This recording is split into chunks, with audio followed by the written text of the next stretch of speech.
thank you so much for being here. Thank you so much for this interview. It's always a pleasure to see you. Likewise. Appreciate it. Thank you. So let's start with one of the hottest issues on the agenda right now, Iran. First of all, tell me, what do you think will happen?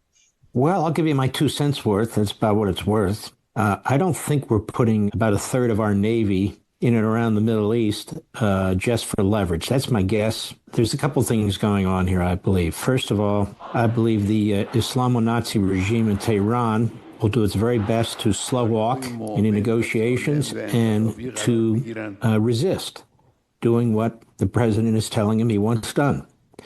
And so they may walk into a trap. I also think the president is no fan of this regime. He is very good at hiding the ball, very good at sending mixed signals, which confuses both enemies and allies alike, although I don't think he's confusing at all the messaging and the discussions with the Prime Minister of Israel, Benjamin Netanyahu. I'm sure they're on the same page.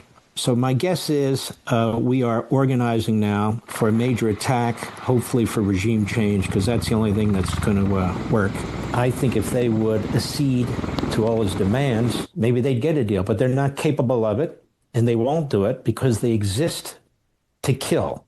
They exist to conquer. And any country that is willing to murder over 50,000 of its own people, and I believe Kh'aamnai would kill 1 million of his own people if he had to, would think nothing of sending a nuclear missile to New York or Washington or Philadelphia, the east coast of the United States. This regime must be destroyed, starting with Kh'aamnai and working our way down. That's my belief.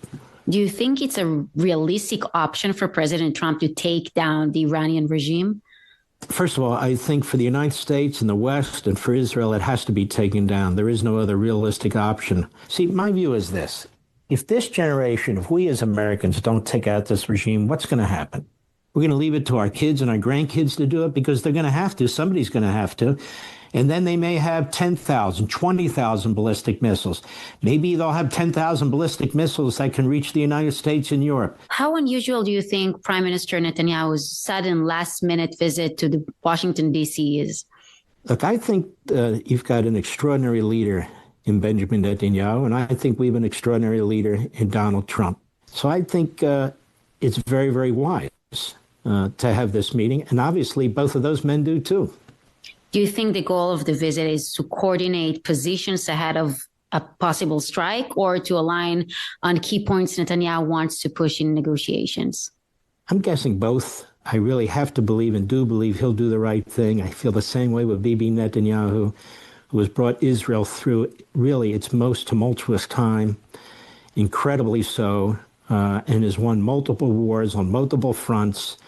And this is the next challenge. And look, from my perspective in the United States, this is our opportunity. You don't get 2 opportunities. They're on their back. The people have risen. This is a regime that's hated by its people, that is slaughtering its people. This is a regime that has been effectively defeated on the battlefield. That doesn't mean it's going to be easy. They do have these damn missiles, but they're going to have a whole lot more, and we ought not be breathing life back into this administration. Donald Trump loves Israel, and he loves the Israeli people, and he is very close to Netanyahu, despite all the propaganda in the media. And they work very closely together, which is why he's provided arms for sale, which is why we're working so closely on intelligence and on military innovations, I would say more than ever before. I want to challenge you. What message would you like to send to Kh'aamnai?